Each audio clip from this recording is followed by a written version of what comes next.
Good morning, guys. My name is George and this is my channel.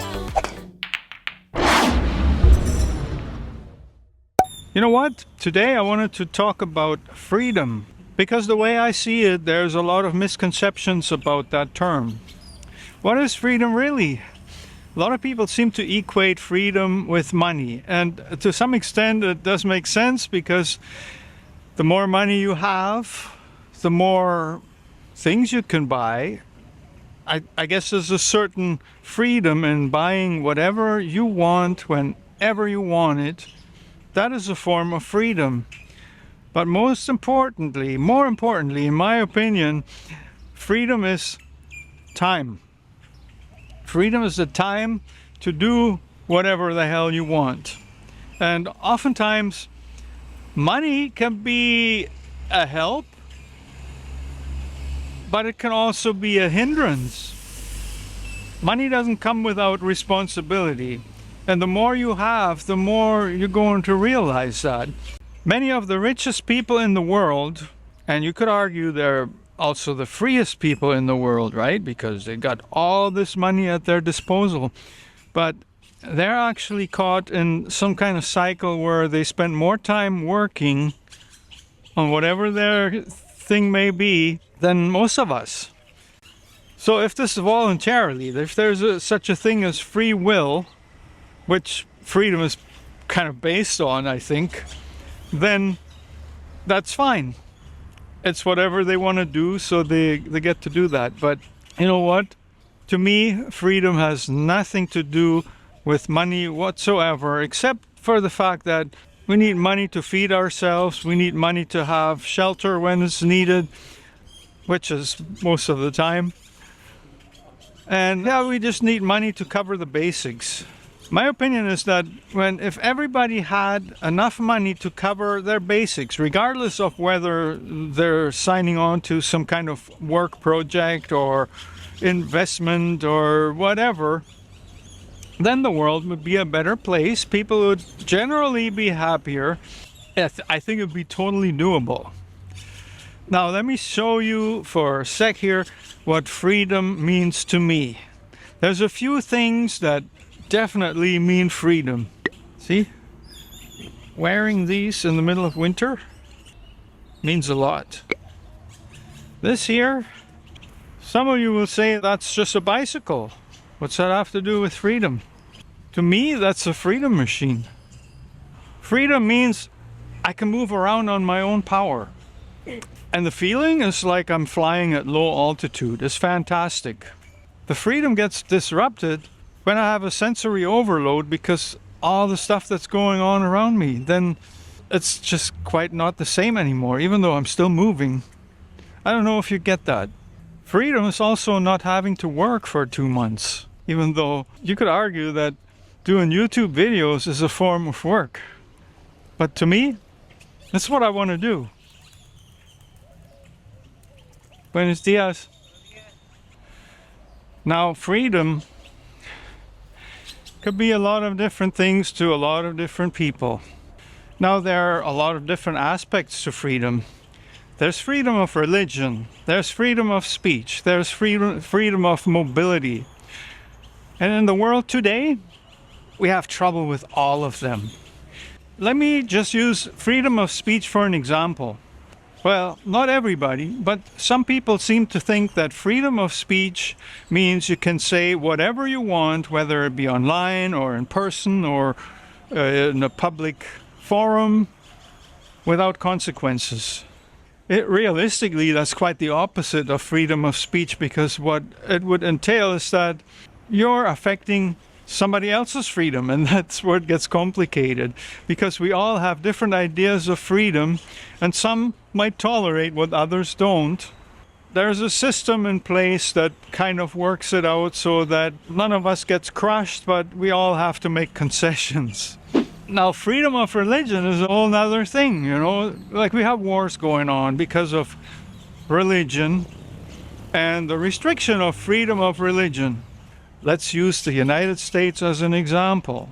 There are a lot of different churches in the United States, but It seems to me like recently the most recent government in the United States is supporting the Christian religion much more than they would any other. You tell me, does that restrict the freedom of other people in other religions? And if you have a faith that is other than perhaps Christian or Jewish, you might want to leave me a comment because I'm interested. Now, another thing to consider is, when is it religion and when does it become a cult? What about Jehovah Witnesses? I think many of us would agree that it is a cult, but if you're in it, then you don't see it as such. You would see it as your freedom of religion. You practice what you want and you have a whole community around you that's with you. And that's, in a way, I call that herd mentality. But that might insult you because you may have more experience with that than I do, and it might actually be more relevant. So don't let me offend you. I'm just a dude talking off the top of his head. None of this is scripted. I'm just sharing thoughts here. That's all. Freedom of mobility. For the most part in this world, I can take my bicycle and I can go to the United States. I can go to Mexico. I could put the bike on a plane or a boat and I can go to Europe. I can visit different countries. In recent years, you might have to apply for more visas to do this, and so it's getting more complicated apparently. And every time there's a conflict in the world, every time we want to strengthen our borders, I heard this so many times, we need a strong border because all the evil is coming from other countries. Now you tell me, is that good? Is that a good thing that we point to other countries where we have limited information and limited understanding as a source of trouble? My understanding, the way borders should be, is that we have lines along districts that are administered by different people, different systems, and they're chosen according to what works best for whatever location. Like I see Canada, for example, second largest country in the world, but there's a lot of common values. There's a lot of common environment. And also a lot of people have similar backgrounds, even though it really what it means is that backgrounds are mixed. It's a melting pot. There's a lot of different cultures, and Canada has been built on the idea that we can include everybody. Diversity is not a bad thing. It's a plus. We have strength through diversity, but we also have conflicts. Let's face it, there will always be conflicts the more diversity you have, but that's the Canadian way. We deal with it in a peaceful way. Now, throughout the world, that's not necessarily always the case, and there's a lot of conflicts going on that turn violent, and well, as soon as that happens, everybody's freedom is affected. Nobody wants to ride their bicycle across a border into a war zone. Nobody has freedom of any kind where they are dependent on humanitarian aid because their house has been destroyed and their way of earning their livelihood has been destroyed. To me, freedom is the most precious thing in the world, and it's not even a thing really, is it? But if you have any kind of freedom in your life, don't give it up easy. Fight for it, if necessary. Freedom is what makes life worth living. And I know we all have different understanding of what freedom is. But don't let anyone tell you that you can buy freedom by becoming a customer for a certain product, or you could buy freedom by signing up with somebody. Freedom is your own private thing, and whatever it means to you, it matters. Now, can you talk about freedom without going into politics? This was my attempt, as you could probably tell. What does freedom mean to you? I want to know, because I don't know if I'm explaining it really well. Like, my idea of freedom right now is that I have the luxury and the privilege to travel. I can travel without having to worry about a job, about my business, about earning money, because I put that money aside ahead of time. And I have the freedom to do that. That means I have to earn enough to do that. I can't be just scraping by with the essentials from day to day. You have to have the ability and the possibility and the ability to earn enough money so you can plan ahead for a year, maybe 2 years. That's important. That's an important part of freedom, guys. One word about jobs.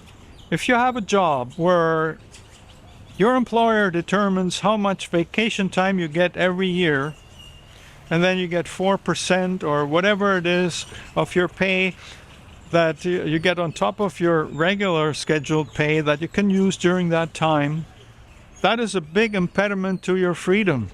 I mean, how can you feel free when you are obliged to show up at the same place, the same time, do the same kind of thing, your work,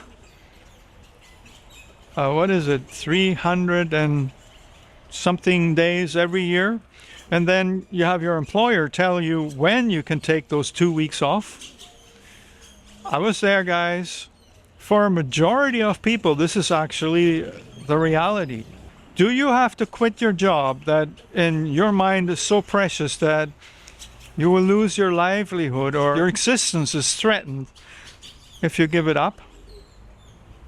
That's a form of dependence. And really, what it all boils down to is that freedom is pretty much the opposite of dependence. So there's so many forms of freedom that you have, and dependences come in all kinds of different forms too. We all have them. Some of us worse than others. If you're in a drug addiction or some kind of thing like that, well, then your dependence is severe and it takes over your entire life. Well, if that's ever the case, you have to work at it in steps. There are programs for that. These are my thoughts on freedom. Let's all enjoy the freedom we have and let's work toward being more free in our lives, because ultimately your life is a whole lot better when you can live it freely. Even sometimes when we have to give up pieces of our freedom, do so wisely. So I hope you get something out of this video. Let me know. Let me know what's your perspective of freedom. What are you struggling with? What did I forget? It wasn't scripted, you know. I haven't really thought it over on paper and edited or nothing like that, because I want to try to get away from that. My delivery, I believe, is better when it's more authentic, when it's not in front of a green screen. And that's what this channel is going to be pretty much from now on, except for perhaps the occasional thing where I don't feel like I'm capable to put enough in one video to make it without that green screen, without that script, I should say. I'll see you very soon in another video.